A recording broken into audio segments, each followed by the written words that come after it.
This year, 1989, is the 50th anniversary of the soil conservation districts in West Virginia. I'm Wayne Hughes. I've been a supervisor in the Western Soil Conservation District since 1947.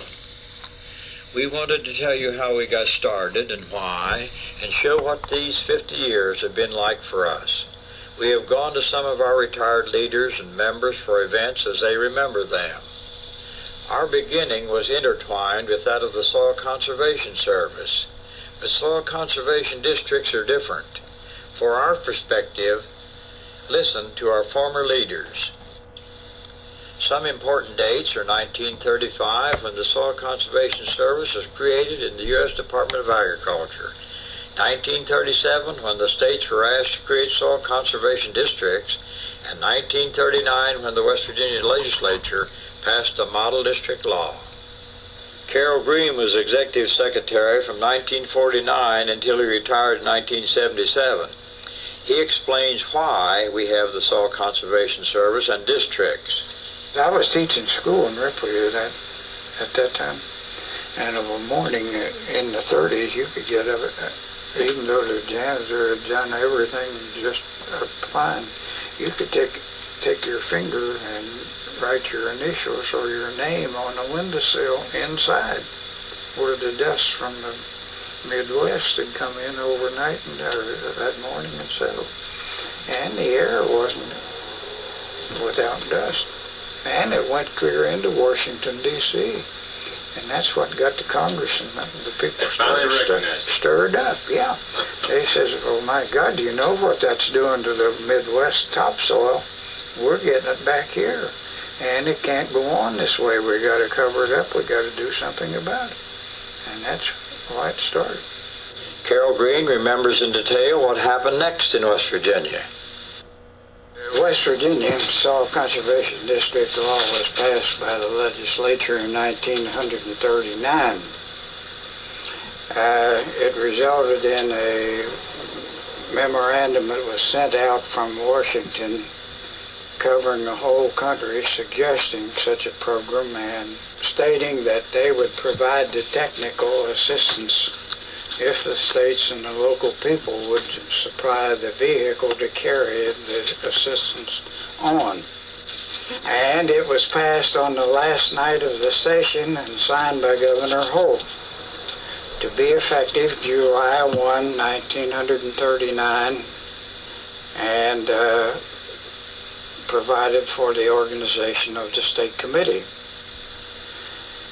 J.B. McGaughan was Commissioner of Agriculture at that time, and as the law provided, why he was to be the chairman of the committee, and as such he was to assume the leadership in the formation of the committee and to establish its objectives and to start the program within the state of West Virginia. They had some informal meetings of this group, and in the fall of 1939 they organized the first state soil conservation committee with J.B. McGaughan as chairman and his assistant Guy Robertson as secretary. They provided some office space and took care of the correspondence and all, just as an adjunct of the State Department of Agriculture. They had their first formal meetings in the fall, and to the point that they had an idea ready to present it to the people. There was a great deal of interest in it at that time because farming was needed a program and a shot in the arm, and this seemed to be it. Although at the same time there was considerable opposition to it, primarily in the fact that they didn't want the federal government or anybody else telling them what they could do or what they couldn't do. But when they found out that this program would be controlled from the local level, there was no question in the people's minds but what maybe this wasn't the answer to a lot of their problems. As a result, interest spread across the state, and on February 2nd, 1940, Groundhog Day, West Fork Greenbrier Valley and Eastern Panhandle soil conservation districts became units of the district program, the first 3 in the state of West Virginia.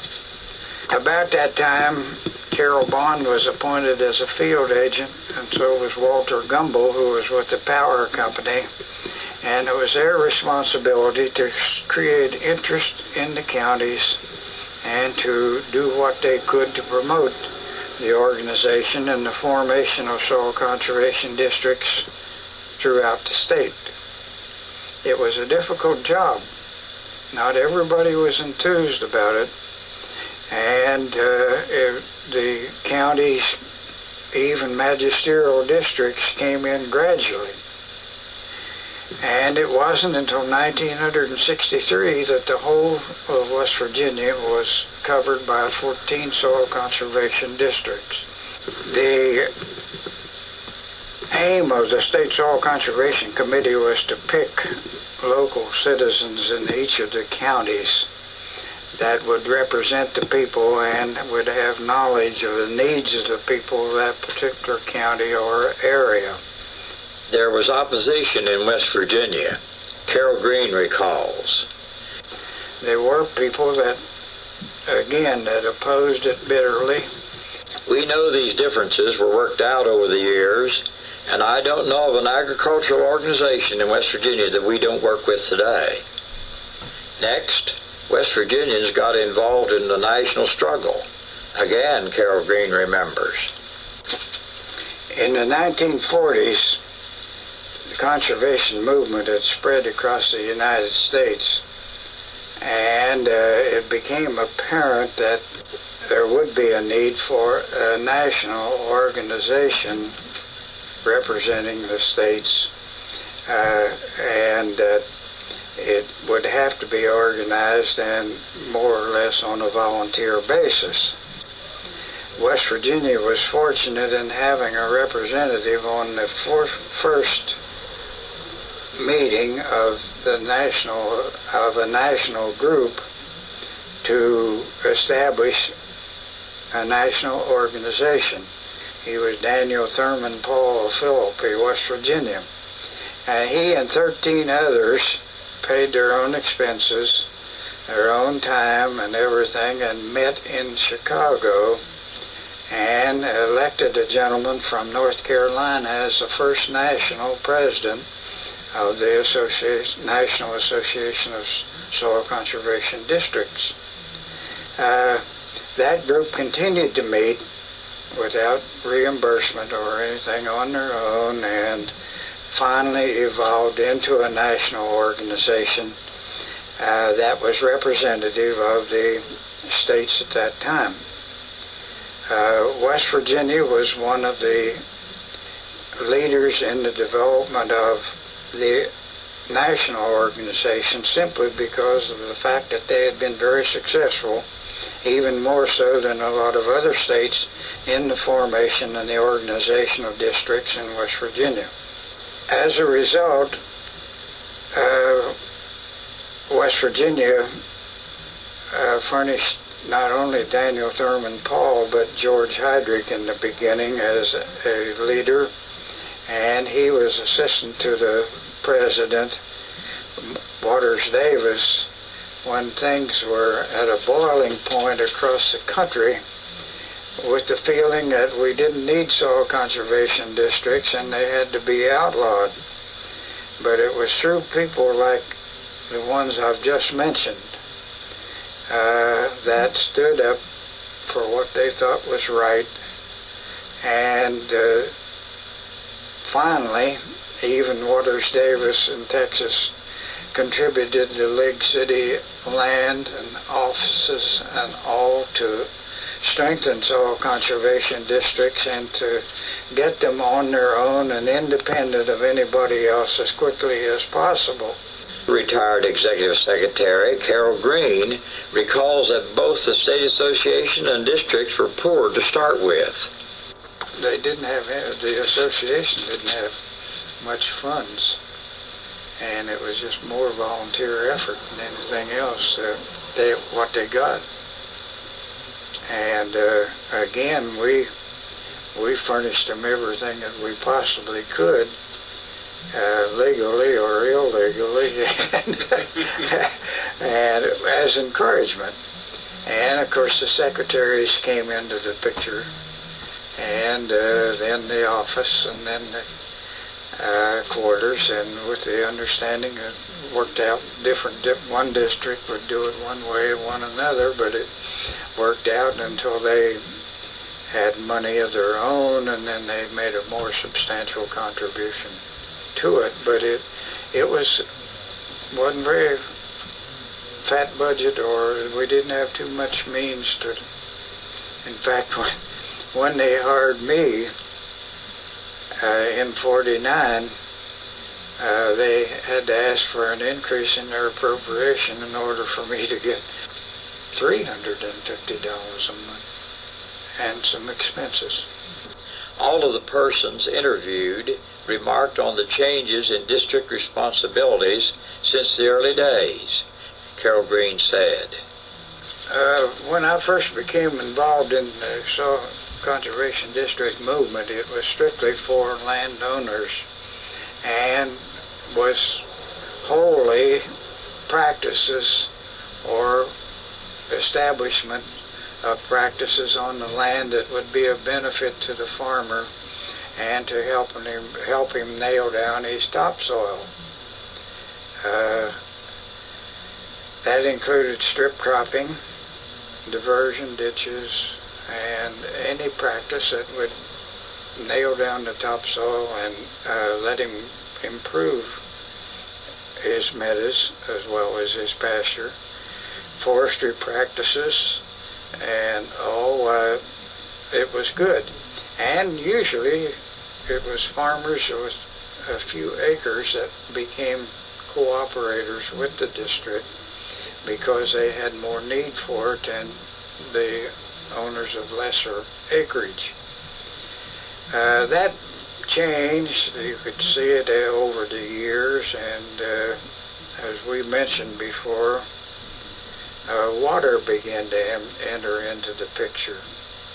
Forestry began to enter into the picture. Surface mining. And as the years went by, watershed development came along. And after that, reclamation of surface mined and disturbed areas. And recently, and I think we're faced with it from now on, is going to be the problem of pure, clean water in the state of West Virginia, regardless of whether it comes from the land or the cities or the rural areas.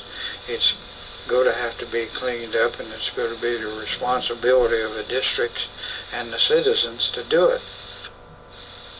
When Gus Douglas joined the Western Soil Conservation District Board, I was on the board then, along with Carrol Greene, who served from 1947 to 49. Carrol had some thoughts about working as a supervisor. You spend many hours leaning on a gate post or on somebody's doorstep talking about conservation. And the idea, you don't go to them first, or I didn't.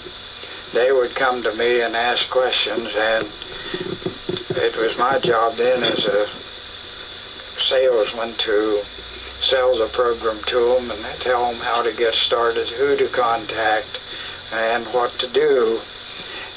Most of these interviews, including Carrol's, were done in 1988 by Steve Feast as program coordinator before he moved to Kentucky.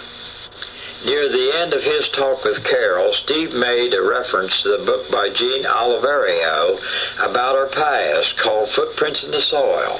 Carrol responded by naming some of our most distinguished supervisors. I've always seen the pictures in the Footprints in the Soil. If you haven't been it, and you and all the other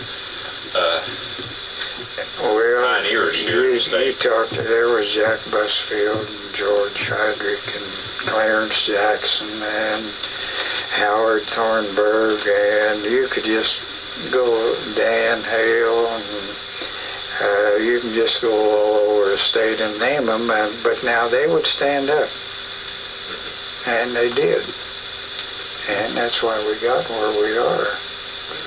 If poor Dan Hale, if he hadn't have passed, if he could have lived 10, 15 more years, well, he would have been felt more in West Virginia than what he has, and he's been felt a lot if people would just think about it. What distinguished Dr. Daniel Hale? He was the force in the development of the Brush Creek watershed. He discussed the watershed in 1969, the year before he was named West Virginian of the Year and National Watershed Man of the Year. We have many resources that are not, but become. This is true of coal. It's true of oil. It's true of gas. It's true of all of our natural resources until the people are ready to use them or until the need developed. The resource was maybe a hindrance or maybe something of harm. And actually, in the case of Brush Creek, this was true. Brush Creek served no useful purpose. As a matter of fact, Brush Creek was something that caused damage. It was something that caused heartache. It was something that caused disease.